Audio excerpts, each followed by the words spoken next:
एक बार 4 धाम यात्रा हो रही थी और उसमें उड़ीसा प्रांत के कुछ वैष्णव गए थे वृंदावन। यात्रा पूरी करने के बाद 84 कोस ब्रजमंडल की यात्रा की और यात्रा विश्राम करके वापस उड़ीसा आ रहे थे।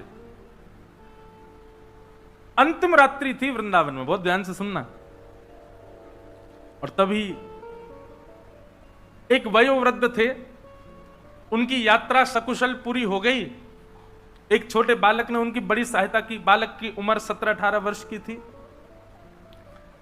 उस बालक का हाथ पकड़ करके वृंदावन में बोले कि तुमने मेरी इतनी सहायता करी है, मैं तुमसे इतना प्रसन्न हूं, गांव लौटते ही अपनी नातनी का तुमसे ब्याह कराऊंगा मैं। तुम जैसा श्रेष्ठ दामाद नहीं मिलेगा हमारे परिवार को। मैं अपनी पुत्र की पुत्री का ब्याह तुमसे कराऊंगा। गोपाल जी के मंदिर में बैठे थे वृंदावन में। अब उस बालक की कोई ऐसी ब्याह की इच्छा नहीं थी, पर उन्होंने कह दिया तो उसके मन में भी इच्छा प्रकट होगी, चलो अच्छा है, लौट के मेरा ब्याह हो जाएगा, अच्छी बात है। गांव लौट करके जब आए तो गांव में आकर के वो बुजुर्ग ने घर में कहा कि भाई मैंने इसके लिए एक वर ढूंढ लिया है, उसने मेरी बड़ी सेवा करी यात्रा में, उसी से ब्याह होगा। किसी ने आकर के कहा अरे वो तो ऐसा है, उसके परिवार तो ऐसे, उसके दादा ऐसे, वहां हम अपनी बेटी को नहीं भेजेंगे। और घर वालों के प्रेशर में आकर के बेचारे उस वयोवृद्ध ने मना कर दिया। बोले भैया हमारी कोई बात नहीं हुई तुमसे, कोई ब्याह नहीं होगा, ये तो वो तो ऐसे ही बोल दिया था हमने आनंद में। और सुनो, हमने बोला ही नहीं है।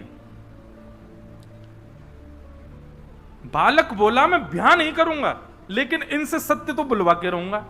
उसने पंचायत में जाकर के बात कही। पंचों ने बुला करके कहा, बोले आपने वृंदावन में इससे ऐसा कहा था कि आप अपनी नातनी से इसका ब्याह कराओगे?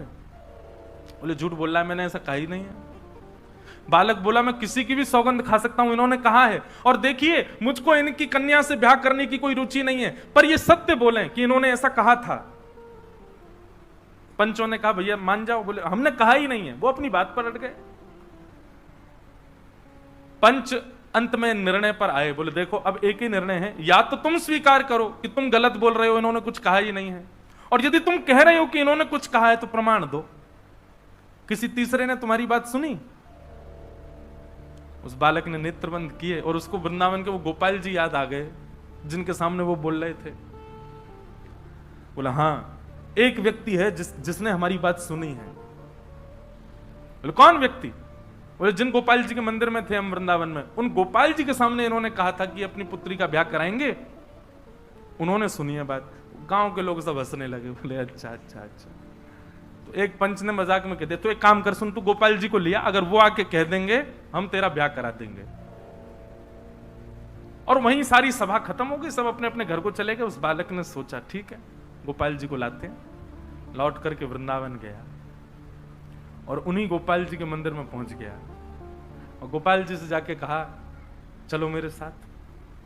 आपके सामने उन्होंने कहा था कि वो अपनी कन्या का ब्याह मुझसे कराएंगे, अब चलिए मेरे गांव में चल करके साक्षी दो। ठाकुर जी तो कुछ बोले ही नहीं, यहीं खड़े रहे। वो तो मूर्ति मानते हैं, वो कहां बोलते हैं। लेकिन उसकी लगन ऐसी बैठा ही रहा सामने।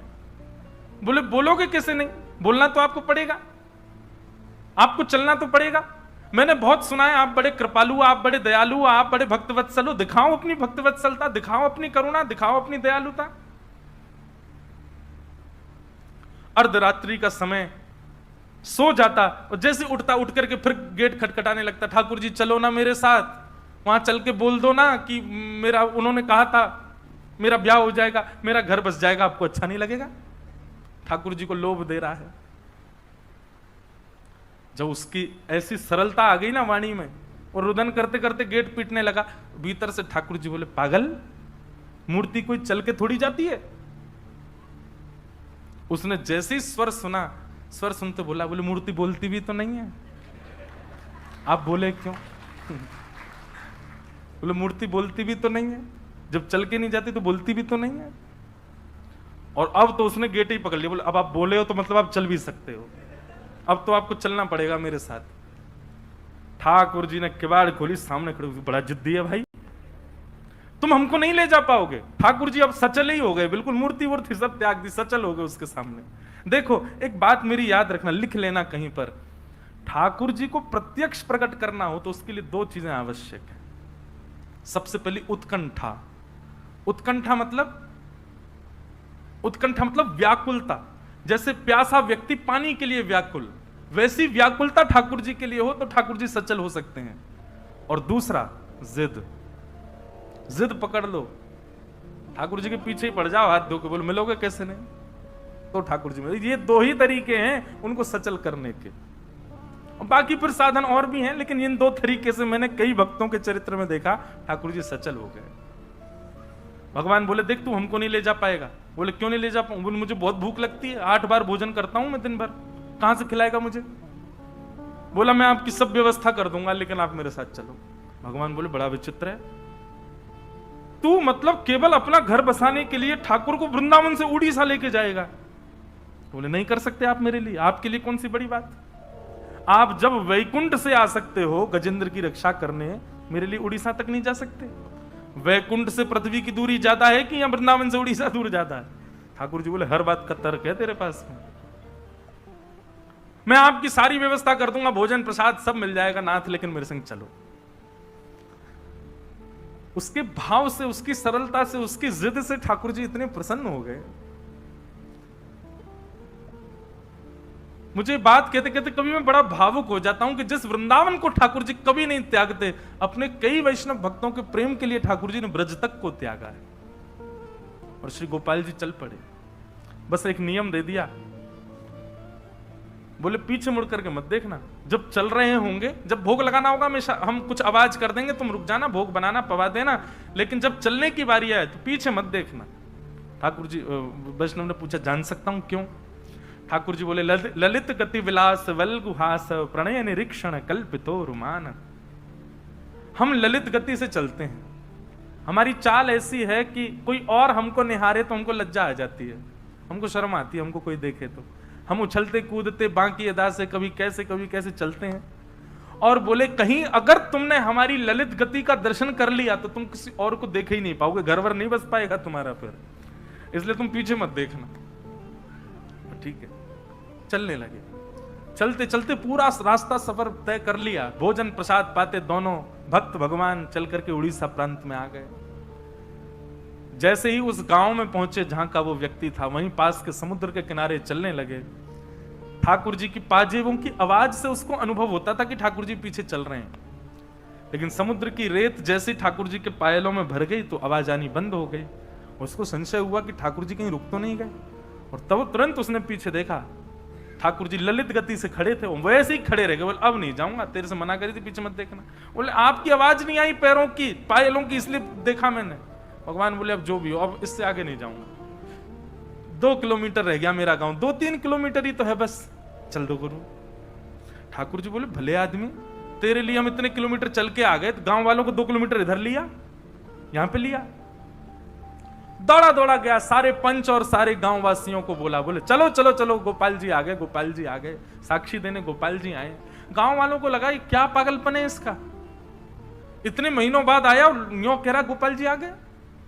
गांव वालों ने जाकर के देखा, समुद्र के किनारे सुंदर एक निकुंज वन में त्रिभंग लली श्याम सुंदर प्रत्यक्ष खड़े हैं और अपनी आंखों की पलकें झपका रहे हैं। देख करके वहीं सब नतमस्तक हो गए।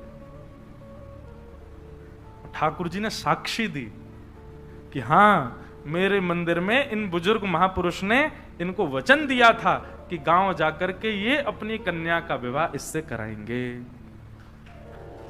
और गांव के लोग तो रोने लगे, नेत्रों में आंसू भराए सबके, और ठाकुर जी मूर्तिमंत हो गए, उसके ऊपर कृपा की।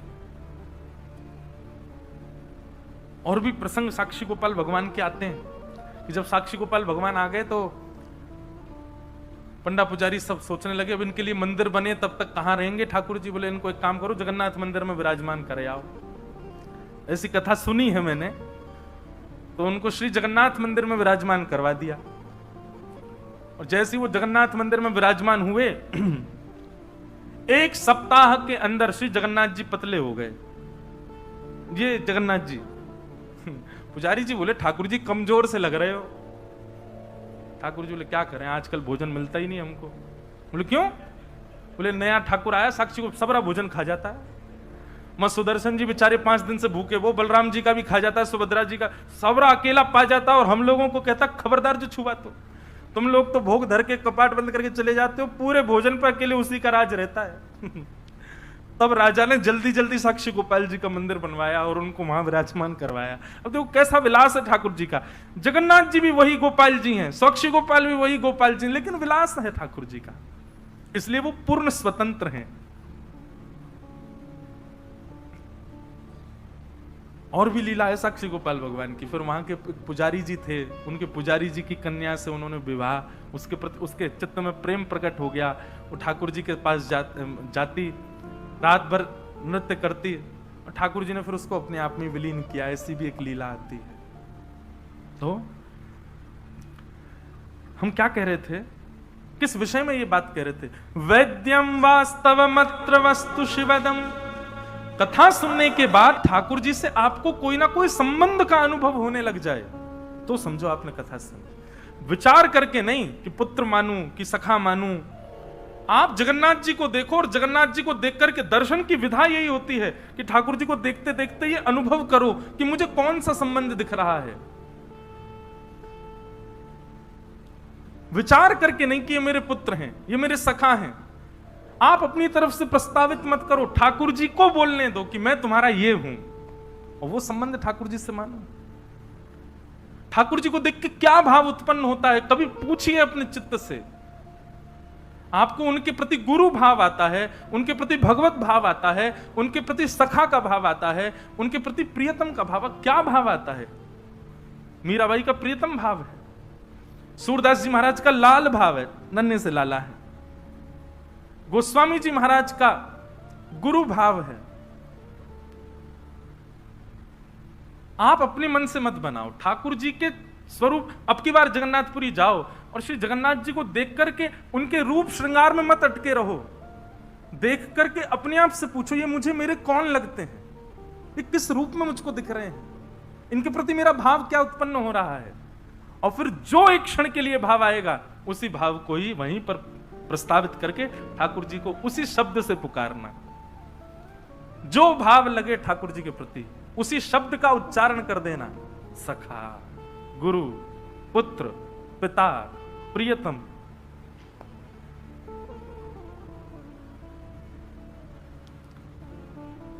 ऐसे भाव।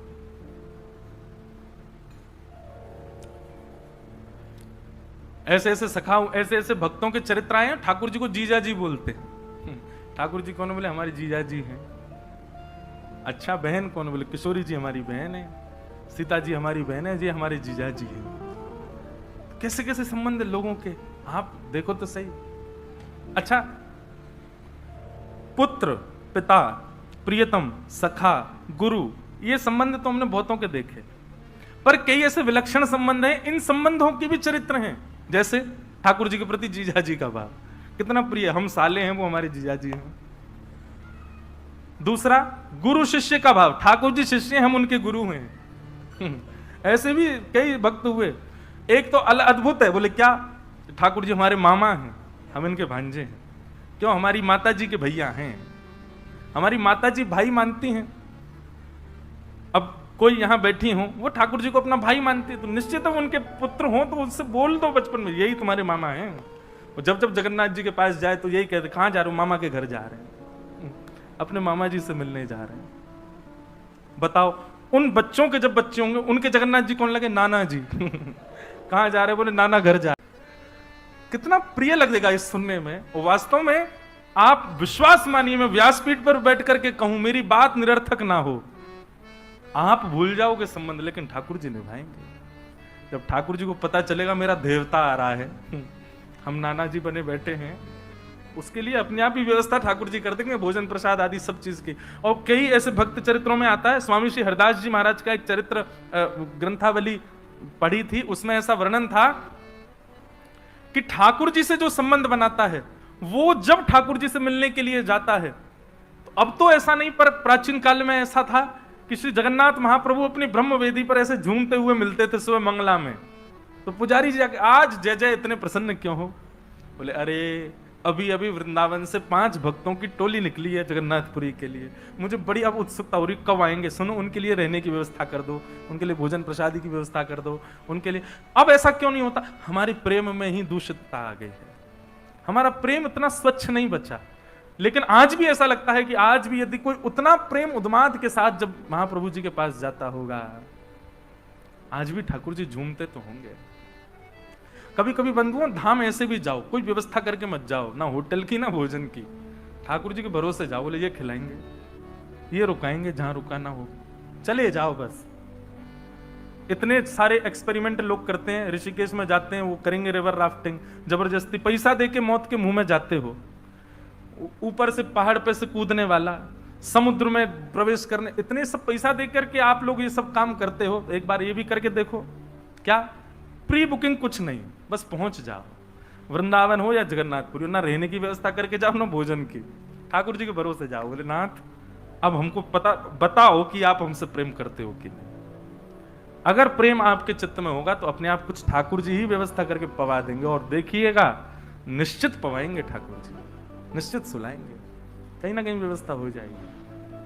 और जैसे ही आपके सामने कोई प्रसाद लेकर के आएगा, लो भैया प्रसाद पाओ, किसी कोने में बैठ के इतना रोओगे ना, फिर आपके मन में आएगा कि अब स्वीकार कर लिया। हमको भक्ति केवल करनी नहीं है बंधु, हमको प्रमाण भी तो चाहिए कि नाथ हमसे प्रसन्न है कि नहीं, वो स्वीकार कर रहे हैं कि नहीं। तो संबंध आप मत बनाओ ठाकुर जी से, ठाकुर जी को बनाने दो आपसे। और ठाकुर जी बना रहे हैं आपसे संबंध, ये आपको प्रथम दर्शन में ही अनुभव हो जाएगा। और प्रथम में ना हो तो अभी समझना अभी शायद हम परिपक्व नहीं है, और परिपक्वता लाओ, और भजन बढ़ाओ, और कथा बढ़ाओ, और सेवा बढ़ाओ, फिर दर्शन करने जाओ। और आपके यहां से तो महाप्रभु जी थोड़े दूरी पर भी बैठे हैं, तो ऐसा तो है नहीं कि रोज रोज जा रहे हो, महीना 2 महीना 3 महीना में जाओ, वृंदावन जाओ, अनुभव करो कि कौन सा संबंध बनना है ठाकुर जी का। और फिर जो संबंध ठाकुर जी आपको अर्पण करें वही संबंध निभाओ। वैद्यम वास्तवमत्र वस्तु शिवदम। अच्छा, आप कहेंगे महाराज जी इसमें सहायता कौन करेगा हमारी? भागवत जी, श्रीमद् भागवत। श्रीमद् भागवत ही आपकी सहायता करेंगी संबंध प्रस्तुत करने में कि कौन सा संबंध व्यवस्थित किया है ठाकुर जी। भागवत जी में लिखा है, ठाकुर जी से संबंध कराती हैं भागवत जी। और कैसा संबंध कराती हैं? बोले शिवदम, कल्याणकारी संबंध कराती।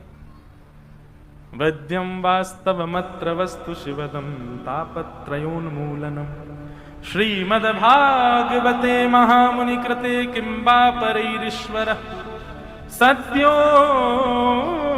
हृद्यवरुध्यते त्रिकृतभिः शुश्रूषुभिस्तच्छणा। इस प्रकार श्रीमद् भागवत जी का विषय अधिकारी, संबंध और प्रयोजन। अंतिम बात है प्रयोजन। प्रयोजन यहां पर बताया गया तापत्रयोन्मूलनम। 3 प्रकार के ताप यानी कि संकट आते हैं हमारे जीवन में, उनका उन्मूलन कर देते हैं। आज भी चर्चा हो रही थी सुबह जहां हम निवास कर रहे हैं वहां वैष्णवों से, कि हमको लगता है भक्त को देख करके कि पीड़ा में है, लेकिन उसको नहीं पीड़ा का अनुभव होता। वृंदावन के संतों को देखते हैं, गोवर्धन में जाओगे तो वहां एक संत है, वो 3 परिक्रमा रोज लगाते हैं गिरिराज जी की। कितनी? आपसे एक ना लगे। कई लोग तो ऐसे महानुभाव हैं, वो एक परिक्रमा 2 दिन में लगाते हैं। आधी आज लगाया है, आधी कल लगावे जाएंगे। ऐसे गिरिराज जी की 3 संत हैं, एक साथ हाथ पकड़ के परिक्रमा लगाते, 3 परिक्रमा रोज लगाते पर डे। मतलब जैसी तीसरी परिक्रमा होती है, जो बीच का समय बचता उसमें उनको स्नान भी करना है, संध्या भी करनी है, जप साधना भी करनी है, और फिर से परिक्रमा के लिए निकलना है। अब लोग बाग जब उनको देखते हैं तो पता क्या, ओहो कितना कष्ट हो रहा होगा। और ऐसी गर्मी में, अभी आप मौसम देख रहे हैं, हम तो 3-4 दिन पहले घबरा गए थे। राहुल केला में कितने सारे लोग गर्मी के कारण भगवत धाम प्रस्थान कर गए। मैं तो कहा मैं जगन्नाथ जी अभी और कथा करनी है आगे मुझे, पर यह था कि भीतर कथा होगी तो यहाँ ठीक है। भगवान करे जो सूर्य नारायण भगवान के ताप से प्रस्थान कर गए सदगति, उनको श्री महाप्रभु अपने चरणों में दें। इतनी गर्मी, कोई स्थिति नहीं है, कोई चल नहीं सकता। दोपहर के 1-2 बजे सुनसान रहते हैं रोड, पर उन महापुरुषों का अभी भी नियम चल रहा है 3 परिक्रमा का पर डे। पैरों में बोरी बांध लेते हैं, क्योंकि शरीर है, शरीर तो अपना धर्म, उसको विपरीत ले जाओगे तो वो तो छिलेगा भी, वो तो उसके तो उनकी एड़ियां फट गई, पैर फट गए, तो शरीर तो अपना धर्म निभा रहा है, उसके विपरीत जाओगे तो वो तो आपका साथ छोड़ेगा। लेकिन उनकी लगन नहीं छूट रही है, वो अभी भी परिक्रमा लगाते हैं। मैंने दंडवती लगाई थी जब गिरिराज जी की, हम जैसी दंडवती कोई ना लगावे। 6 महीना में दंडवती लगी है हमारी। लेकिन वैसे देखा जाए तो दिन गिनोगे तो दिन तो लगे थे हमको कितने, 15-16 दिन लगे थे। लेकिन 10 दिन पहले लगा गए, फिर बची हुई जो थी वो 6 महीना बाद लगाने गए, तो बीच में कथाएं आ गई थी।